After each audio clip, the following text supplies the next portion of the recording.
बहुत सारे बच्चे जो इस बार 2026 के बोर्ड एग्जाम को दे रहे हैं, यानी 12th बोर्ड एग्जाम दे रहे हैं, उन्हें आगे अपने फ्यूचर के लिए बहुत सारे एग्जाम्स देने हैं और वो बहुत ज्यादा कंफ्यूज हो जाते हैं कि हम क्या करें, बीएससी करें, बीएससी नर्सिंग करें, आईआईटी का एग्जाम दे, जेईई एग्जाम दे, या फिर नीट की तैयारी करें, या सीयूटी करें, या बीएससी नर्सिंग करें। हम क्या करें, किस तरीके से अपनी तैयारी करें। तो हर एक एग्जाम के लिए हर एक बच्चा तो एलिजिबल होता नहीं है। आपको पता है कि जेईई का एग्जाम वही दे सकता है जिसने मैथ लिया हो, बीएससी नर्सिंग का एग्जाम वही दे सकता है जिसने बायो लिया हो, नीट का एग्जाम वही दे सकता है जिसने बायो लिया हो, और साथ में सीयूटी का एग्जाम बायो और मैथ दोनों के स्टूडेंट्स दे सकते हैं। तो आज हम बात करने वाले हैं कि 12th के बाद आपको सीयूटी का एग्जाम देना चाहिए या फिर नहीं देना चाहिए। क्या आपको कैसा लगता है कि सीयूटी से हमें बीएससी करना, या सीयूटी के अंतर्गत जितने सारे कोर्सेस आते हैं या जितनी सारी यूनिवर्सिटी आती हैं, क्या वो यूनिवर्सिटी सही है हमारे लिए, क्या वो हमारे फ्यूचर को बना सकती हैं या फिर नहीं।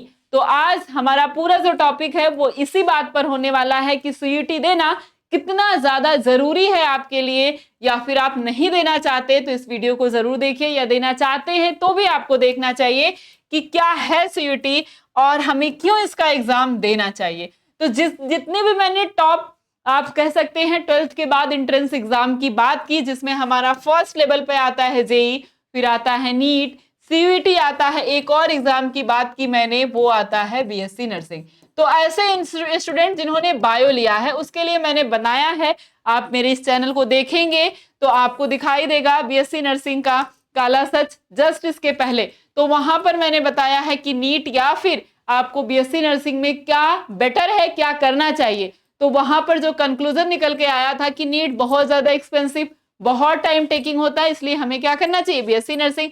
और उसमें पूरा कंपेयर करके मैंने बताया, आप चाहे तो उस वीडियो को देख सकते हैं। तो ये दोनों चीजें तो हमारी निकल गई बाहर, हमारे पास बचा मान लीजिए ये तो बायो के स्टूडेंट के लिए, लेकिन ऐसे जो मैथ और बायो दोनों की बात करती हो तो ये तो केवल और केवल मैथ के लिए है। तो जो जेईई का एग्जाम होता है उसमें बहुत सारे बच्चे अपीयर होते हैं, लगभग अगर मैं बात करूं तो 12 लाख 13 लाख फॉर्म फिल किए जाते हैं उसके, इतने बच्चे बैठते हैं एग्जाम्स में। और सीट कितनी है, यहाँ पर कितने बच्चे वहां पर एडमिशन ले सकते हैं, तो 50,000। बाकी सारे बच्चों को वहां से बाहर जाना ही जाना है। तो दूसरा तो आपके पास कोई तो सोर्स होना चाहिए, दूसरा कोई तो टारगेट होना चाहिए कि जेईई में नहीं हुआ तो हम क्या करेंगे। एक साल 1 ईयर की यहाँ पर प्रिपरेशन का आपके पास चांस रहता है। एक साल मान लीजिए बहुत ज्यादा आप इसके प्रति पैशनेट है, पैशन है आपका आईआईटी या जेईई करना, तो इसके लिए आपके पास एक साल का टाइम है, एक साल अपना समय आप दे सकते हैं। उसके बाद भी नहीं हुआ तो आप क्या करना चाहिए, तो वो है आपके लिए। और साथ में नीट तो आप कितने भी सालों देते देते चले जा सकते हैं, 3 साल दीजिए, 5 साल दीजिए, 10 साल दीजिए, कोई मतलब नहीं, आप दे सकते हैं नीट का एग्जाम। लेकिन बहुत ज्यादा टाइम टेकिंग के साथ बहुत एक्सपेंसिव भी होता है, मैंने उस वीडियो में बताया, आप चाहे तो उस वीडियो को देख सकते हैं, या जो उसका लिंक है मैं यहाँ पर आपको दिलवा दे रही हूँ, आप यहां से भी जाकर देख सकते हैं। ठीक है, तो ये आपके पास है 25 लाख बच्चे, यहां भी नीट में भी हर साल अपीयर होते हैं एंट्रेंस एग्जाम के लिए, हर साल 25 लाख तक फॉर्म, 23 लाख 24 लाख ऐसे फॉर्म फिल किए जाते हैं। और यहां पर क्या है, लगभग 1 लाख सीट है। तो कितनी कम सीट है आप देख सकते हैं, और कितने ज्यादा बच्चे अपीयर होते हैं। ये बाकी के 20 22 23 क्या करेंगे, उन्हें भी तो कोई दूसरा रास्ता तय करना। मान लीजिए 2 साल तैयारी किया, उसमें से 2-4% आए, बच्चे पास हो गए, फिर अगली साल तैयारी की, फिर उसमें से 2-4% पास हुए, तो ऐसे ऐसे करके थोड़ा थोड़ा बच्चे पास होते हैं। लेकिन बाकी सारे बच्चे क्या करेंगे, उन्हें तो 1 साल 2 साल, हो सकता है किसी के पास उतना ज्यादा पैसा ना हो, क्योंकि नीट की तैयारी के लिए बहुत, अगर आप बाहर रह के तैयारी करते हैं, offline exam, offline coaching centre को चुनते हैं, तो आपके पास बहुत पैसा होना चाहिए, तब तो आप कर सकते हैं। या जेईई के लिए भी वही बात है, आपके लिए पास पैसा होना चाहिए। लेकिन इसमें है कि चलो 1 साल ही आ जाएगा, लेकिन इसमें है बच्चे को 2 साल भी चांस दे दिया जा सकता है, 3 साल भी, 4 साल भी, तो ये थोड़ा सा डिफिकल्ट हो जाता है। अब हम बात करते हैं सीयूईटी यानी कंबाइंड यूनिवर्सिटी एग्जामिनेशन टेस्ट के बारे में। तो इसमें लगभग 1,35,000, 1.5 लाख, 2 लाख ऐसे करके बच्चे क्या होते हैं, अपीयर होते हैं, और लगभग 2 लाख यहाँ पर क्या होती है, सीट है। तो बहुत अच्छी खासी सीट है यहाँ पर, और बहुत बच्चे जो हैं एंट्रेंस एग्जाम देते भी हैं, ऐसी बात नहीं है, और बहुत ज्यादा बच्चे सेलेक्ट भी होते हैं, ऐसी भी बात नहीं है। क्योंकि इसका जो एग्जाम का लेवल होता है वो इन सब के एग्जाम के लेवल से इजी होता है, आसान होता है। इसका जो सिलेबस होता है, कहने को तो 12th का सिलेबस इनका भी है, लेकिन इसका जो 12th का एनसीईआरटी होता है, इसका जो क्वेश्चन पूछने का तरीका होता है वो इजी होता है। बहुत आसानी से इसका जो लेवल होता है वो होता है लो, बहुत आसानी से बच्चे इसमें एडमिशन ले सकते हैं। यानी कि आपको अगर इन एग्जाम को आप दे रहे हैं तो दीजिए, कोई बात नहीं, लेकिन साथ में आप इस एग्जाम को फिल कर लीजिए, तो एक भी साल आपका गैप नहीं होगा। अगर उस तरीके से आप तैयारी करते हैं तो बहुत टॉप मोस्ट ऐसी यूनिवर्सिटी हैं जो सीयूटी के अंतर्गत आती हैं। अब मैक्सिमम आप देखिए, central university, state university, maximum सारी यूनिवर्सिटी अब सीयूटी के तहत आती है। वो अपना अलग से कोई एग्जाम्स नहीं लेती हैं एंट्रेंस का। बीएचयू हो गई, वो पहले अपना एग्जाम लेती थी, एयू लेती थी, डीयू लेता था, लेकिन अब कोई यूनिवर्सिटी अपना एग्जाम नहीं लेती। जेएनयू लेते था। अब सारी यूनिवर्सिटी जो है वो सीयूटी के थ्रू जितने भी बच्चे एग्जाम देते हैं वहीं से बच्चों को सेलेक्ट करती हैं। अब हम बात करते हैं, मान लीजिए ये तो मैंने बात किया कितने बच्चे अपीयर होते हैं, इतने बच्चे एग्जाम देते हैं, सीट इतनी है, तो आप समझ सकते हैं कितने बच्चे इससे बाहर निकलते हैं। अब मैं बात करती हूँ डिग्री की। तो डिग्री आपको पता है कि यहाँ पर मान लीजिए कि 1 साल की तैयारी कर दी, आपका जेईई में एडमिशन हो गया, 4 साल की डिग्री है, मान लीजिए 4 से 5 साल में आपको क्या मिल गई, जॉब मिल गई 5 साल में, ठीक है। 5 साल में आपको क्या मिली, 5 ईयर में आपको जॉब मिल गई। किसके लिए, आईआईटी की बात करती हूं मैं। इसके बाद ये भी जो 5 साल की जॉब मिली ना, आप सुने होंगे, अगर आप प्राइवेट में जाते हैं तो बहुत ज्यादा पैसा लगता है। प्राइवेट में अगर आप जाते हैं तो बहुत ज्यादा पैसा देना पड़ता है आपको, तो आपका एडमिशन होता है इन 4 साल में, बहुत ज्यादा पैसा लग जाता है। और फिर नौकरी कितने की मिलती है भाई, कोई 20 पा रहा है, कोई 25,000 पा रहा है, कोई 30,000 पा रहा है। हाँ, अगर आप अच्छा तरीके से तैयारी किए हैं, आपने अच्छी जगह से बीटेक कर लिया है, अच्छी यूनिवर्सिटी से कर लिया है, आपने गवर्नमेंट कॉलेज से किया है, तो पैसा भी कम लगता है और बाद में पैसा, नौकरी में भी पैसा या जॉब में सैलरी भी अच्छी मिलती है, तो वो बात अलग होगी। लेकिन हाँ, प्राइवेट में जिसने किया भाई उसके लिए दिक्कत होगी। आप बहुत लोग देख सकते हैं कि लोग कितना ज्यादा ये बीटेक कर रहे हैं। और अगर हम बात करें एमबीबीएस की, तो भाई इसमें तो जो प्राइवेट, ये तो बस की बात ही नहीं है। हाँ, बहुत टॉप लेवल के लोग हैं उन्हीं के बस की बात है कि वो ये एमबीबीएस जैसा कोर्स या एमडीएम, बहुत सारे कोर्स होते हैं इसके, उसको वो प्राइवेट कर सकते। करोड़ों पैसा लग जाता है इसको प्राइवेट में करने में। और फिर अच्छी नॉलेज मिल गई तो चलिए एज अ डॉक्टर आप काम कर सकते हैं, या लोगों को बेवकूफ बनाइए, उसका कोई मैटर नहीं है। हाँ, अगर आप गवर्नमेंट एडमिशन ले सकते हैं, गवर्नमेंट कॉलेज से आप पढ़े हैं, तो आप अच्छी जगह सिलेक्शन भी हो जाता है और अच्छी जगह अच्छे से आपका काम भी हो जाता है, अच्छी सैलरी भी आपको मिलती है, तो वो हो गई अलग बात। लेकिन हाँ, इसके लिए भी आप 5 साल का कोर्स करेंगे, ठीक है, 5 से 6 साल इसमें लग जाते हैं। और मान लीजिए 3 साल आपने तैयारी की हो, 10 साल आपके हो गए, 9 साल, ठीक है, 6 3 9 साल, 10 साल आप ऐसे मान लीजिए, 9 to 10 ईयर। उसके बाद आपको फिर प्रैक्टिस करनी पड़ती है 2 से 3 साल, तब यानी 13-14 साल आपने क्या किया, इस डॉक्टर की डिग्री को दिया है। खराब डिग्री नहीं है, बहुत अच्छी डिग्री है, लेकिन हाँ, उतने में तो आप बीएससी नर्सिंग करके काफी पैसा कमा चुके होते, ये बात जरूर है, ठीक है। लेकिन हाँ, सबका अपना लेवल होता है, कहते हैं पैसा भले कम मिले लेकिन लेवल होना चाहिए, तो जो ऐसा सोचते हैं उनके लिए अलग बात है, ठीक है। जहां बात पैसे की है तो वहां पर क्या बेस्ट है वो मैंने बता दिया। अब हमारा जो तीसरा पॉइंट है वो क्या है, सीयूईटी का। सीयूईटी में क्या है, हमारे पास 3 ईयर प्लान है भाई। 3 साल में हमें बैचलर डिग्री मिल जाती है, 3 साल में। और हमने 12th के बाद 1 साल तैयारी भी नहीं की, हमने फरवरी में 12th का एग्जाम दिया, फरवरी 2026 में, मार्च अप्रैल मई जून में हमारा सीयूटी का एग्जाम हुआ, हमने सिलेक्शन ले लिया, यानी 3 साल में ही हमें डिग्री मिल गई, 3 साल में डिग्री मिल गई।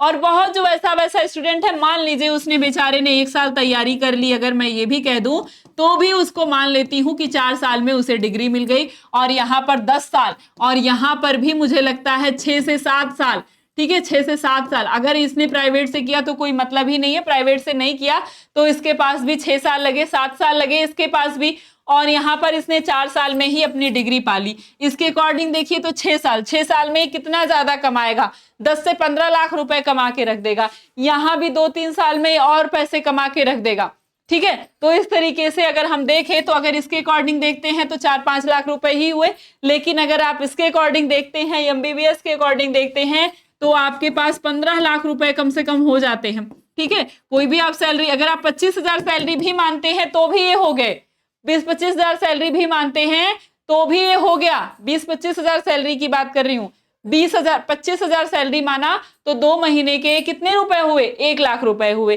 4 महीने के कितने हुए, 2 लाख रुपए हुए। तो आप 4 महीने के 2 लाख रुपए हुए तो 4 तिहाई 12, 6-7 लाख रुपए आपके पास हो गए, ठीक है, एक ही साल में। ठीक, तो आपका इतना ज्यादा ये आपका, ठीक है, इस तरीके से आपके 10 से 15 लाख रुपए, 20 लाख रुपए आपके क्या हो जाते हैं, 15 लाख रुपए तो आप ले आते हैं कहां से, इसमें यहां से बचा करके, यानी कि इस समय को बचा करके।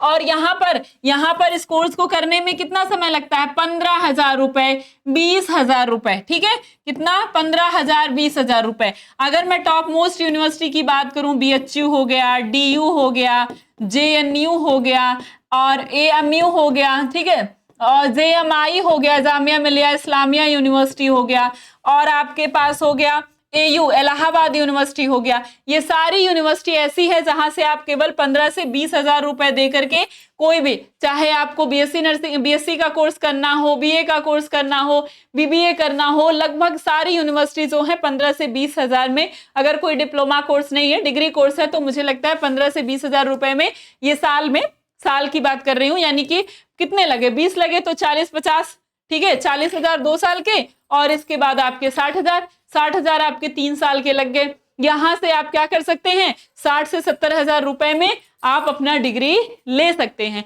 और यहाँ केवल मैंने बात की है किसकी, केवल पैसे की बात की है। यहाँ पर अगर आप देखें तो आपको इसको करने में, यानी कि यहाँ पर उस वीडियो में मैंने आपको बताया, यहाँ पर करने में अगर आप तैयारी भी करते हैं ना 3 साल की, तो लगभग आप 1.5 लाख इसकी फीस होती है। फिर रहने का खर्च, यानी कि साल भर में आपके पास 3 लाख रुपए होने चाहिए। 3 6 3 त्रिका 9 लाख रुपए तो आप केवल 3 साल की तैयारी में लगा देते हैं।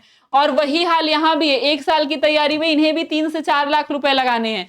और ये जो 5 साल 6 साल का कोर्स करते हैं, अगर वहां भी 9 मान लो तो मुझे लगता है 18 लाख रुपए। और वही हाल इनका भी है, अगर प्राइवेट में जाते हैं तो 3-3 4-4 लाख 5-5 लाख इनको फीस देनी पड़ती है साल भर की। तो यहाँ भी ये 12-13 लाख 15 लाख रुपए ये यहाँ भी कमाते हैं, और इसकी तो फीस एफोर्ड करना ही भाई बड़ी बात है, करोड़ों में फीस चली जाएगी। ठीक है, तो ये हो गया आपका डिग्री। तो डिग्री लेने में कितनी जमाहत है, कितनी झंझट है, आप देख सकते हैं IIT में कितना डिफरेंस और MBBS में, और फिर जो हमने बताया CUT में किसमें कितना डिफरेंस है ये आप समझ सकते हैं, और कितना कमा रहा है ये भी आप समझ सकते हैं। और हाँ, BSc नर्सिंग का कोर्स भी खराब नहीं है, ये भी 4 साल में आप केवल ऑनलाइन तैयारी से ही, जैसे आप CUT की 1 साल की तैयारी करते हैं वैसे इसमें भी 4 साल, और मान लीजिए 5 साल में आप नौकरी करके अगर 20 से 25,000 रुपए, तो फ्रेशर की बात है, फ्रेशर जो है एकदम नॉर्मल हॉस्पिटल में वो 20 से 25,000 रुपए कमाते हैं। तो वहां पे अगर आप कर रहे हैं तो ठीक है, कोई बात नहीं, तब भी आप इसकी तरह ही 15 से 20 लाख रुपए कमा लेंगे। ठीक है, और अगर हम बात करें CUET में कौन कौन से कोर्स आते हैं, CUET में कौन कौन से कोर्स आते हैं, तो CUET में आपके पास आता है क्या, BTech आता है, BSc आता है, BSc नर्सिंग आता है, B फार्मा आता है, BSc एग्रीकल्चर आता है, BA आता है, BCom आता है, BC आता है, BGMC पत्रकारिता की डिग्री होती है, LLB आता है, BA LLB आता है। भी बहुत सारे कोर्स हैं आपके जो कि हमें CUET के थ्रू मिलते हैं, या CUET के थ्रू जहां पर हम एडमिशन ले सकते हैं। तो ऐसा नहीं है कि हर यूनिवर्सिटी में ये सारे कोर्स होते हैं, अलग अलग। जैसे आप DU को देखते हैं तो वहां पर BA है, BCom है, BSc है। अगर आप BTech भी है DU में, अगर आप BHU को लेते हैं वहां भी BTech है, उसका अपना अलग क्राइटेरिया है, BSc है वहां पर, BA है वहां पर, BCom है वहां पर। तो अलग अलग सीट है, अलग अलग तरीके हैं, और अलग अलग एलिजिबिलिटी इन सारी यूनिवर्सिटी ने सेट की है। तो CUET का एंट्रेंस फॉर्म फिल करने से पहले वो आपको देखना पड़ता है, और हम सारे हर एक यूनिवर्सिटी का क्या एलिजिबिलिटी है, क्या क्राइटेरिया, वो सब हम आपको बताएंगे। इसके लिए आपको अल्फा CUET इस चैनल को सब्सक्राइब कर लेना है। तो ये तो हो गया हमारा CUET का पूरा क्या तरीका है, किस तरीके से एग्जाम देना है, क्या क्या फायदे होते हैं, करना चाहिए या नहीं, तो आपको अब तक समझ में आ गया होगा। और हमारे पास है ये CUET की जबरदस्त तैयारी के लिए लक्ष्य बैच, जिसमें अगर आपको BHU, DU, AU, JNU जैसी टॉप मोस्ट यूनिवर्सिटी में एडमिशन लेना है तो आप इस बैच से जुड़कर जबरदस्त तरीके से अपनी तैयारी को स्टार्ट कर सकते हैं। इस बैच का प्राइस केवल 999 है, जिसमें लाइव क्लासेस है, डाउट क्लासेस है, क्लास नोट PDF है, मॉक टेस्ट है, PYQ बेस आपकी क्लासेस चलने वाली हैं, और जो भी क्लासेस आपको मिलेंगी वो सब रिकॉर्डिंग फॉर्म में मिलेंगी। अगर आज आप नहीं कर पाते क्लास तो कल आप उस क्लास को या परसों जितनी बार चाहें उतनी बार उस क्लास को एक्सेस करके देख सकते हैं। तो अगर आपको बैच लेना है तो आप फटाफट से जा करके बैच ले सकते हैं, क्योंकि यही सबसे सही मौका है आपको सीयूटी की तैयारी का। अब 12th आपका खत्म होने वाला है और साथ में अगर अभी आप इसी के साथ अपना सिलेबस खत्म कर सकते हैं तो 1.5 से 2 महीने आपके लिए बहुत अच्छा मिलेगा रिवीजन का। नहीं तो फिर बहुत देर हो जाएगी, देर अभी भी हो चुकी है, तो इससे ज्यादा देर आपको नहीं करना है। आज से और अभी से अपनी तैयारी को शुरू कर देना है। इस बैच को लेने के लिए आप प्ले स्टोर से alpha institute pro application app जाकर डाउनलोड करिए। रजिस्टर बटन पर क्लिक करके आपको ऐसा फेस दिखाई देगा, फिर आप जाएंगे यहां पर और यहां से आप सर्च करेंगे, देखेंगे आपको दिखेगा सीयूटी एंट्रेंस एग्जाम अल्फा। तो इस पर आपको क्लिक करना है और कुछ इस तरीके का फेज आएगा बाई नाउ पर। बाई नाउ पर क्लिक करेंगे तो आपको आएगा 999 और 49 रुपए और आएगा। तो उस 49 रुपए को आपको यहां से हटा देना, वहां पर सही बटन लगा होगा, उस बटन को क्लिक करेंगे तो हट जाएगा, फिर 49 रुपए कम हो जाएगा। यहाँ पर केवल 999 का आपको पेमेंट करना है और यहाँ स्कैनर से जाकर पेमेंट करके कंटिन्यू करेंगे तो पेमेंट हो जाएगा। ठीक है, जिससे भी यूपीआई से, कार्ड से, नेट बैंकिंग, वॉलेट, जहां से आपको पेमेंट करना है वहां से जाकर आप पेमेंट कर सकते हैं और इस तरीके से आप बैच ले सकते हैं। यही सबसे सही समय है आपको सीयूटी की तैयारी का। तो बिल्कुल देर नहीं करनी है, आज से और अभी से अपनी तैयारी को शुरू कर दीजिए, ताकि आपकी जो ड्रीम यूनिवर्सिटी है और जो आपका सपना है बनने का, वो बनने के लिए आपको अभी से और आज से अपनी तैयारी को शुरू कर देनी है।